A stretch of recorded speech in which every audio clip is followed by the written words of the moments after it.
ప్రతి ఒక్కరి జీవితంలో సమస్యలు వస్తూ ఉంటాయి, పోతూ ఉంటాయి. అలాగే ప్రతి ఒక్క వ్యక్తి సమస్య వచ్చాక దాని నుంచి బయటపడే మార్గాన్ని వెతుకుతూ ఉంటాడు.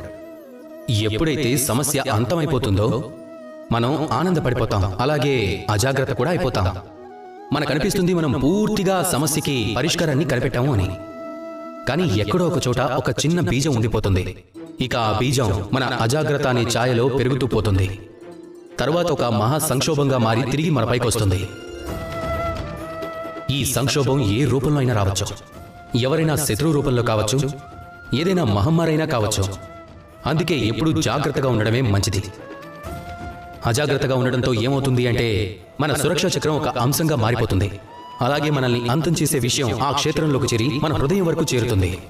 కాబట్టి ప్రతి సమస్యని అంతం చేయండి, జీవించండి, సంబరాలు కూడా చేసుకోండి, కానీ జాగ్రత్తగా ఉంటూ రండి. నాతో కలిసి ప్రేమగా పలకండి, రాధా కృష్ణ.